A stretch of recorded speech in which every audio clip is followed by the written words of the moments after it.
Hello students, मैं हूं अंजन एरन और आज विषय भौतिक विज्ञान में हमारा टॉपिक है व्हीटस्टोन सेतु, व्हीटस्टोन ब्रिज।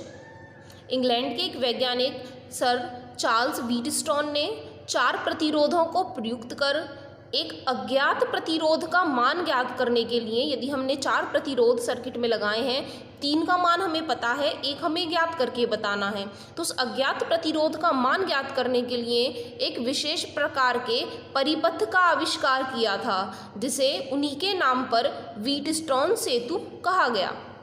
तो यहाँ 4 प्रतिरोधों का एक विशेष प्रकार का संयोजन ही व्हीटस्टोन सेतु कहलाता है। ये जो व्हीटस्टोन सेतु है, इस पर आधारित कुछ उपकरण होते हैं जिनका प्रयोग किया जाता है। पहला होता है कैरी फॉस्टर सेतु, दूसरा मीटर सेतु और तीसरा पोस्ट ऑफिस बॉक्स। लेकिन हमारे सिलेबस में केवल मीटर सेतु का ही अध्ययन दिया गया है, तो हम अपने नेक्स्ट टॉपिक में मीटर सेतु का भी अध्ययन करेंगे। अपने आज के इस टॉपिक में हम केवल बात करेंगे व्हीटस्टोन सेतु की। तो यदि हम व्हीटस्टोन सेतु के सिद्धांत की बात करें तो 4 प्रतिरोधों P, Q, R और S को एक समांतर चतुर्भुज ABCD की भुजाओं के अनुदिश जोड़ दिया जाता है। चारों भुजाओं में एक एक प्रतिरोध को लगा दिया जाता है।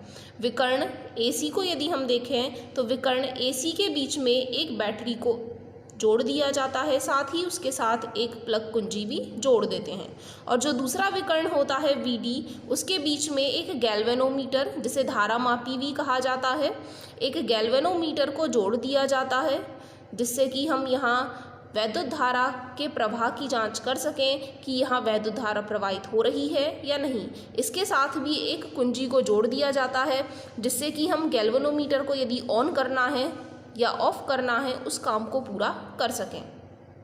तो यहाँ सबसे पहले चित्र को ही प्रदर्शित किया गया है। यहाँ चित्र में 4 प्रतिरोधों P, Q, R, S को एक समांतर चतुर्भुज ABCD की भुजाओं के अनुदिश हमने जोड़ लिया है। यही जो अभी मैंने आपको बोल करके बताया है, वही हमने लिख करके भी बताया है। विकर्ण AC के बीच में एक बैटरी E और कुंजी की तथा विकर्ण BD के बीच में एक धारा मापी गैल्वेनोमीटर को जोड़ा गया है। चित्र में विद्युत धाराओं के मान एवं दिशाओं की कल्पना हमने की है और कुल अज्ञात राशियां 3 ली हैं, I, I2 और I3, I1, I2 और I3। सबसे पहले हम देख लें हमने वैद्युत धारा की दिशाओं को कैसे यहाँ माना है। यहाँ जो हमने बैटरी लगाई है वो यहाँ मानी है, तो माना वैद्युत धारा यहाँ से निकलने वाली है, उसका मान है I। यहाँ से I वैद्युत धारा निकलती है और A संधि बिंदु पर यह 2 भागों में बढ़ जाती है। माना प्रतिरोध P में इसका I1 भाग चला जाता है और दूसरी वाली धारा I-I1 R प्रतिरोध में प्रवाहित होने लगती है। जैसे ही हम संधि स्थल B पर पहुंचते हैं तो यहाँ पर फिर से यह धारा 2 भागों में बढ़ती है। I1 में से I2 भाग गैल्वेनोमीटर वाली भुजा में चला जाता है और बाकी बचा हुआ भाग I1 - I2 Q प्रतिरोध वाली भुजा में चला जाता है। इसी तरीके से यहाँ पर जो भुजा यहाँ चल रही है, इस बिंदु पर आने के बाद I2 यहाँ से D बिंदु पर आते हैं और यहाँ से I- I1 यहाँ तक आते हैं और दोनों जुड़ कर के हमें मान देते हैं I- I1 प्लस में I2। इस बिंदु पर आने के बाद यहाँ से यह धारा और यहाँ से यह धारा फिर से जुड़ जाती है।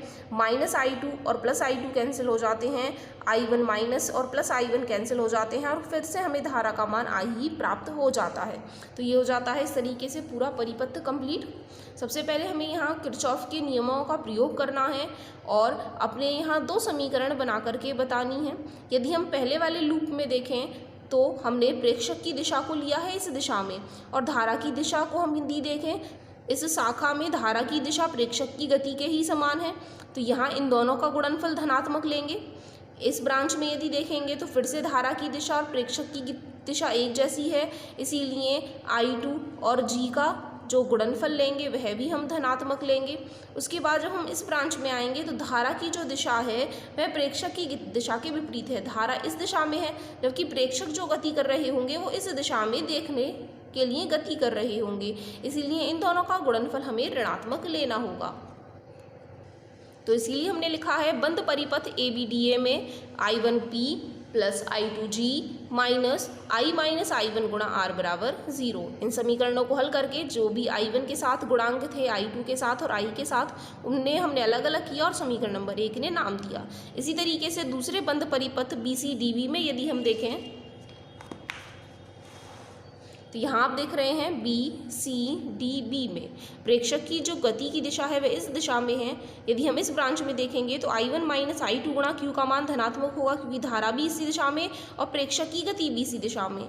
यहाँ देखेंगे तो धारा की दिशा तो यहाँ जा रही है, लेकिन प्रेक्षक की जो दिशा है वह इसकी विपरीत दिशा में है, इसीलिए इन दोनों का गुणनफल हम माइनस में लेंगे। जब हम इस दिशा की बात करेंगे तो फिर से प्रेक्षक की दिशा के विपरीत दिशा में है, प्रेक्षक इस तरीके से गति कर रहे हैं और धारा नीचे की तरफ आ रही है, इसलिए इन दोनों का गुणनफल भी हम ऋणात्मक लेकर के ही बताएंगे।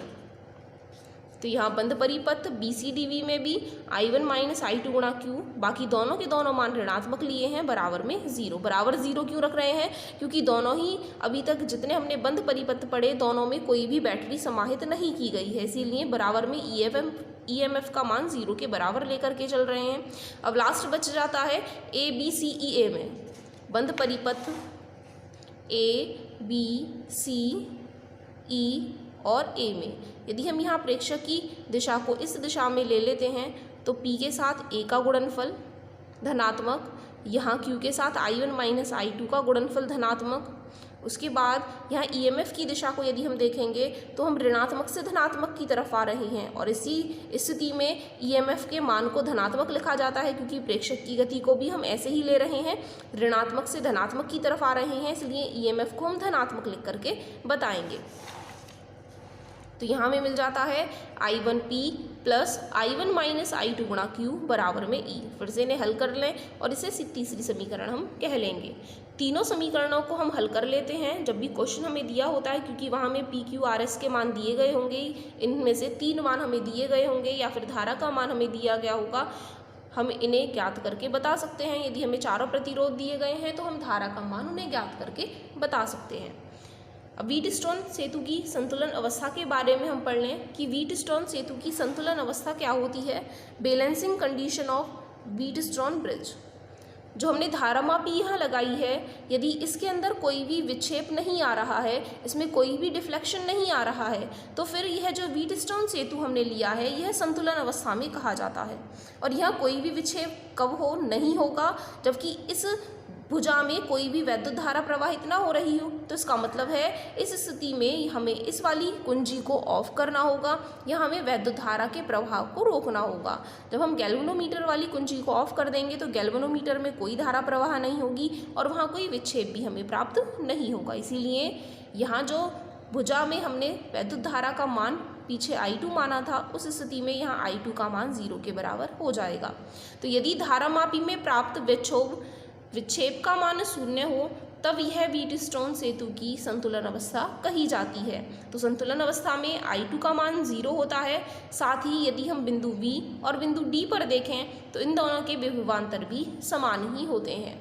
धारामापी की शून्य विक्षेप स्थिति में व्हीटस्टोन ने बताया था कि P/Q का मान R/S के बराबर होता है।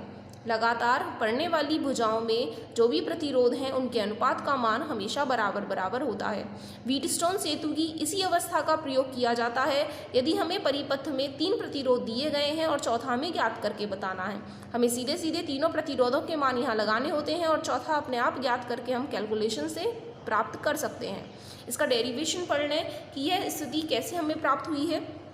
तो सबसे पहले बंद पाश ABDA में ABDA में फिर से यदि हम धारा को वर्गीकृत करते हैं, माना यहाँ से I धारा प्रवाहित होती है, I1 भाग यहाँ जाता है और बाकी I2 भाग यहाँ जाता है।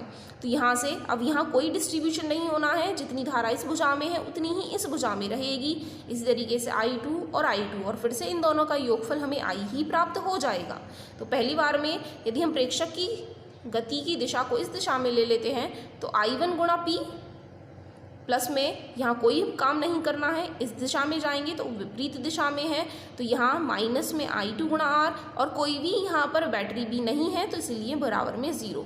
तो यहाँ से हल करके मिलेगा I1P बराबर I2R, समीकरण नंबर 1। इसी तरीके से बंद पास BCDV में भी यदि हम प्रेक्षक की गति की दिशा को इस दिशा में ले लेते हैं तो I1 गुणा Q और यहाँ विपरीत दिशा में आ रहे हैं क्योंकि प्रेक्षक जा रहे हैं इस दिशा में और धारा है इस दिशा में, तो I1Q माइनस I2S बराबर 0, क्योंकि फिर से कोई बैटरी नहीं है। फिर से यदि I2S को पहुँचा देते हैं तो ये हो जाती है समीकरण नंबर 2। समीकरण 1 में समीकरण 2 का भाग करने पर I1P/I1Q बराबर में I2R/I2S। यहाँ I1 से I1 कैंसिल हो जाएंगे, I2 से I2 कैंसिल हो जाएंगे और हमें मिल जाएगा P/Q बराबर R/S, जो कि व्हीटस्टोन सेतु की संतुलन की अवस्था में प्राप्त सूत्र है। तो यहाँ में फॉर्मूले का डेरिवेशन मिल जाता है। व्हीटस्टोन सेतु की संतुलन अवस्था से संबंधित एक क्वेश्चन हमने यहाँ लिखा है। व्हीटस्टोन सेतु की भुजाओं में प्रतिरोध चित्र में दर्शाए अनुसार लगाए गए हैं। चित्र में x का मान कितना होना चाहिए ताकि व्हीटस्टोन सेतु संतुलन अवस्था में हो जाए। सबसे पहले आप यहाँ चित्र को देखेंगे। पहली भुजा में मान 100, दूसरी भुजा में 10, तीसरी भुजा में यहाँ 2 प्रतिरोध समांतर क्रम में लगे हुए हैं। तो सबसे पहले हमें इनका तुल्य प्रतिरोध निकालना होगा, वही हमारा तीसरी भुजा में कुल प्राप्त प्रतिरोध होगा। चौथी भुजा में प्रतिरोध का मान 5 ओम है। तो यहाँ P का मान 100, Q का मान 10, R का मान यदि हम इनका समांतर क्रम हल कर लें तो हमें मिलेगा 100x/100 + R, क्योंकि 2 प्रतिरोध यदि समांतर क्रम में संयोजित होते हैं तो उनके लिए फॉर्मूला हमने पढ़ा है R = R1 × R2/R1 + R2 से। S का मान 5 ओम दिया गया है। तो यदि हम व्हीटस्टोन सेतु की संतुलन अवस्था के प्रतिबंध से अपने मानों को यहाँ लगा लें, P/Q बराबर R/S में सभी मानों को यहाँ रख लेने पर 100 से 100 कैंसिल हो रहे हैं। साथ ही इनकी तिरछी गुणा करेंगे तो 10x बराबर में इन दोनों का गुणनफल 500 + 5x। 5x का पक्षांतर यहाँ करें तो 5x बराबर 500 और x बराबर 100 ओम। इसका मतलब है निम्न स्थिति में जो व्हीटस्टोन सेतु हमें दिया गया है, यदि उसे हमें संतुलित अवस्था में रखना है तो x का मान हमें 100 ओम के बराबर लेना होगा। इसी से रिलेटेड NCERT टेक्स्ट बुक में आपको एग्जाम्पल नंबर 8 दिया गया है, पेज नंबर 119 पर। उसे भी आज आप अपनी फेयर नोटबुक में कवर कर लेंगे। तो अपनी आज की इस वीडियो में इतना ही। धन्यवाद।